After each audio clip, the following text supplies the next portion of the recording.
రాజకీయ దురుద్దేశంతోనే ఎస్ఎల్బీసీపై హరీష్ రావు మాట్లాడుతున్నారని రాష్ట్ర మంత్రి జూపల్లి కృష్ణారావు విమర్శించారు. 10 ఏళ్లు పాలించిన బీఆర్ఎస్ ఎస్ఎల్బీసీని ఎందుకు పెండింగ్లో పెట్టారని ప్రశ్నించారు. ఒకవైపు టన్నెల్లో చిక్కుకున్న వారిని కాపాడేందుకు ప్రయత్నాలు ముమ్మరం చేస్తూ ఉంటే ప్రకృతి విపత్తును సైతం రాజకీయంగా వాడుకుంటున్నారు అన్నారు. అద్భుతం జరిగితే తప్ప టన్నెల్లో చిక్కుకున్న 8 మంది బతికే ఛాన్స్ లేదు అన్నారు. ప్రమాదం జరిగినప్పుడు కంపెనీ వాళ్ళు అలర్ట్ చేయకపోతే 40 మంది వరకు చనిపోయేవారు అన్నారు. పాలమూరు రంగారెడ్డి ప్రాజెక్టులో 6 చనిపోయినప్పుడు కొండగట్టు బస్సు ప్రమాదంలో 70 మంది ప్రాణాలు కోల్పోతే హరీష్, కేసీఆర్ ఎందుకు రాలేదని ప్రశ్నించారు. అంటే రాజకీయం కోసం, రాజకీయ లబ్ధి కోసం మాట్లాడే మాట తప్ప వాళ్ళ మాటలో ఏమాత్రం కూడా పసలేదు.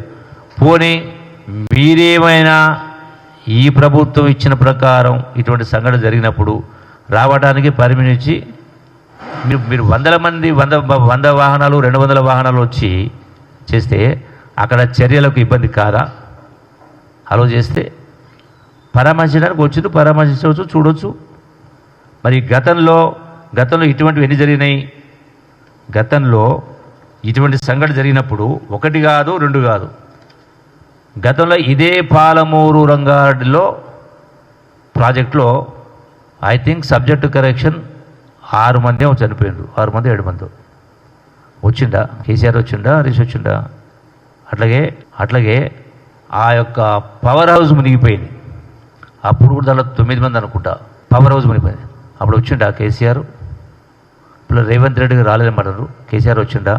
పోనీ సంబంధిత మంత్రి వచ్చిందా? ఎవరైనా వచ్చిందా? అట్లాగే 1 కాదు, సుమారుగా 70 మంది చనిపోయారు కదా కొండగట్టు బస్సు ప్రమాదంలో. పోయిందా కేసీఆర్? పోయిందా? అట్లాగే 1 కాదు 2 కాదు, ఇటువంటి ఎన్నో సందర్భాల్లో. అట్లాగే అంతకుముందు కూడా నాకు కరెక్ట్గా అది ఐడియా లేదు కానీ కాళేశ్వరం టన్నెల్లో కూడా 7 మంది చనిపోయారు. పోయిండా కేసీఆర్? ముఖ్యమంత్రి పోయిండా? అప్పుడు హరీష్ రావు పోయిండా? అంటే ప్రకృతి విపత్తును కూడా రాజకీయానికి వాడుకునేటువంటి కార్యక్రమం ఒకటి.